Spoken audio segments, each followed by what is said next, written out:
Hi YouTube, this is VidHead85 and I'm going to talk a little bit about voter ID. I do not believe in voter ID as it is being passed by many state legislatures saying that people must present a photo ID in order to vote. I feel that this disenfranchises many African Americans and people who may not feel the need for a state ID for whatever reason.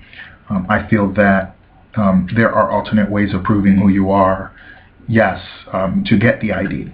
However, I believe it said in one, somebody said that in one state they have to have 3 forms of ID or something like that. And sometimes it's very cumbersome to get a state issue ID. However, it's not just simply that, but the very intent behind it is not to protect the elections. It is simply to rig one, namely the one coming up in November.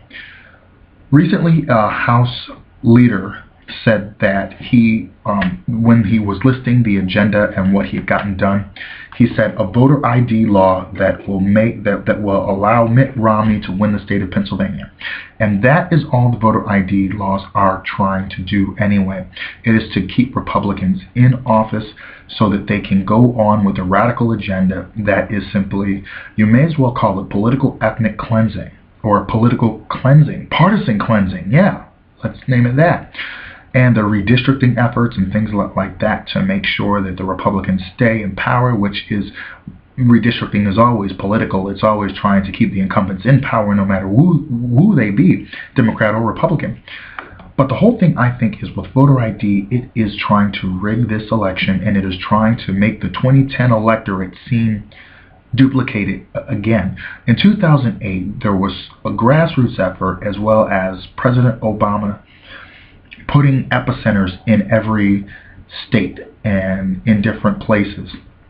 And with voter ID laws, I feel that it is simply something to try and stop exactly what happened in 2008. In fact, Florida passed a law that if you were going to be a third party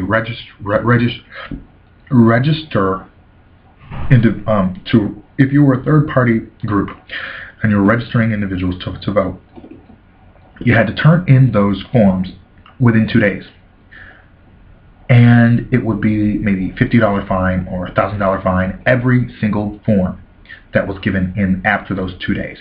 It was cumbersome. It was struck down. I don't believe that it's being appealed. And then we see Rick Scott with his voter purge. Now, if we could get another 10% of people who are progressive to vote, so many states would turn blue. It would not. It would be like a curtain of blue all over America. If we got 10 more percent of people to vote, if we got 1 in 10 Latino voters to register and vote consistently, it would change things at the local level. It would change things at the county level, the state level. We might even see Jan Brewer dismissed. We may see some of those idiotic Republicans in Arizona gone. Now, there was a recall there against Russell Pierce, but I'm wondering what the hell is Sheriff Joe Arpaio still doing as sheriff? That I want to know. But anyway, back to voter ID.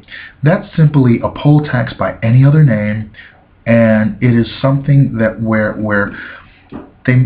there are a lot of them are so stringent to where even getting the free ID is very much a burden. And I believe it was in Ohio, a couple tried to get a free voter ID, and they were told to pay for a driver's license or something because getting the free ID was so cumbersome. In Wisconsin, after they passed their voter ID law, they had a sign up at the DMV, and then Scott Walker and his buddy said, "Hey, take it down. They have to ask for it." And if people don't know that they have to ask for it, what are they going to do? Now, also, you didn't need ID to vote in the June 5th recall, but of course there were a lot of dirty tricks that accompany people in their campaigns, namely Republicans. But if we look at voter fraud, quote voter fraud, if we really were to look at it and know which ones are fraud and which ones aren't, I'm pretty sure that most of it would be on the Republican side of the aisle. Now, I'm not pretending as if Democrats don't do it, namely Byron Brown, of our illustrious mayor, and people know it, they just can't prove it. But we all know that the same people decrying this so-called voter fraud, one, they don't have the statistics to back it up, and two, they have no evidence. They make it seem like it's a widespread problem, but if it's such a widespread problem, why are we not hearing about it? Now, on one side, it is a little tougher to prove voter fraud, but most of the times the things cited as voter fraud are usually administrative errors or clerical errors or something of that sort. One person being registered in two different areas to vote. That's not exactly voter fraud. In fact, one of the individuals in Indiana, where they have a photo ID law, I believe he was a secretary general or something like that. He was a high political ranking figure. He was registered in two different places to vote, and all he said was, "I just wanted to vote." Yeah, you're doing your civic duty, but you're registered in two places and you're voting in those two places, right? Same thing, and the same thing with James O'Keefe's failed expose about voter fraud. He looked at some people that were registered in North Carolina and in Tennessee, and they voted in both primaries. They got absentee ballots from Tennessee sent to them in North Carolina. And they went and put in the absentee ballot, sent it back, and voted in Tennessee's primary, then voted in North Carolina's primary on May 8th, which saw Amendment 1 pass. But these were people. Now, the only primary this year for the presidency was the Republican primary.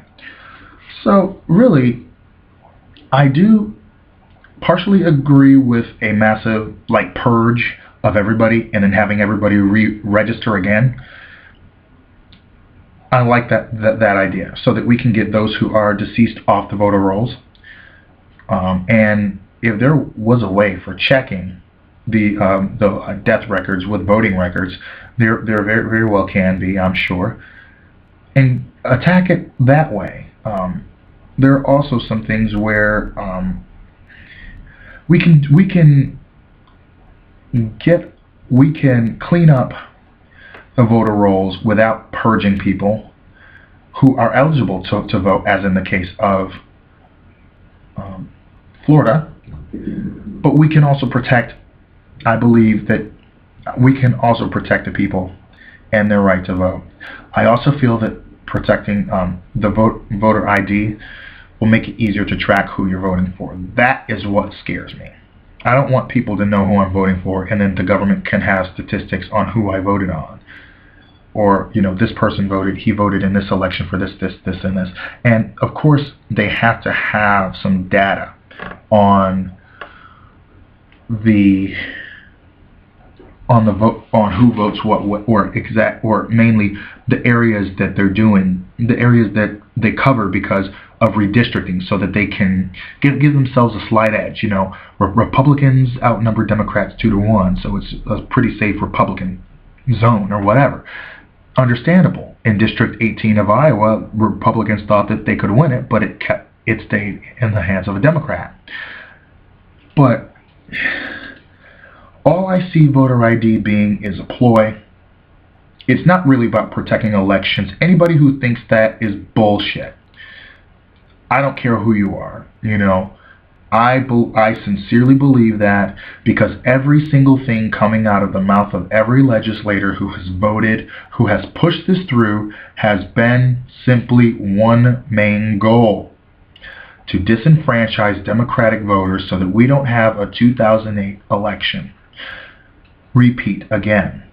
During the midterm elections, Republicans swept through this country, mainly because a lot of people did not know that they had to come back and vote in 2010. We have to do so in 2014 as well to prevent something like this. But we can't have a Republican sweep, especially since Obamacare has been upheld. That is why we have to fight against these voter ID laws.